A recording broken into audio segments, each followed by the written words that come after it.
he's very focused, but so is JJ.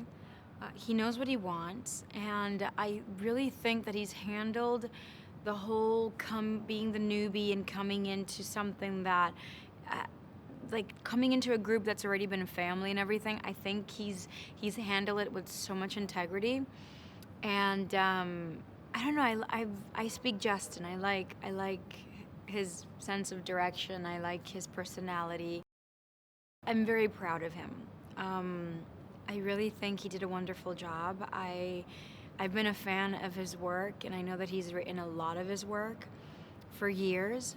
So to get to basically say Simon's words means a lot as an artist, as an actor. He's also been super careful and attentive and supportive, uh, and just completely open to any suggestion, any ideas that we have. And so it's been an absolute delight to work with Simon, not only as my fellow colleague, but also as a writer. I've known John for years, and I love his sense of humor, but I also love his commitment to his characters. Um, Sulu's under a lot of pressure, and so is Uhura. There's a lot of uncertainty, but we have to sort of like never lose that regard, that flair of confidence, because we have so many crew members that are depending on us, morally and spiritually. And it's also this conviction that we're going to be okay, that if we stick together and we continue to do the right thing, we're going to be okay. So, the one thing I realized in this journey, that Uhura and Sulu have a lot in common when it comes to just doing their duty, and really just the faith. They're very faithful to their crew, to Starfleet, to what they do. And I don't know, it was really nice to see these two characters kind of work together to get freedom for the crew. It was pretty awesome. Graceful, peaceful, confident, um, really open. Like he was very much a role model and embraced that position.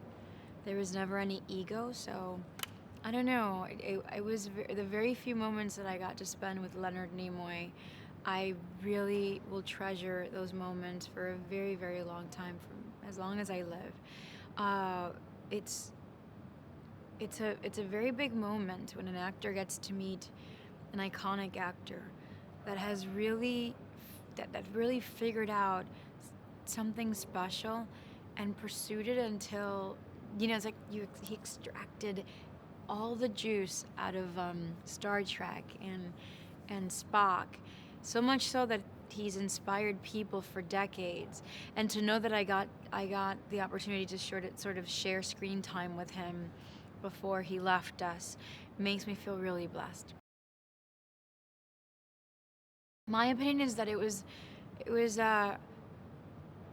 based on pure intentions, genuine, clean, and sincere intentions of using art as a form of spreading positivity and positive ideals into society. You know, we've come a long way, the 5 decades that Star Trek has been with us. And yet, at the time when it was created, it did the unthinkable, which is to unite all these nations that at those times couldn't even sit in a table, couldn't even be mentioned in one sentence all together, and here we are decades later, and it happened. Like, now we all sit together, now we all kind of work for the sake of peace. That's a common goal. So I feel like when you write, when you create art, and when art is that pure and comes from a very clean place, it transcends time.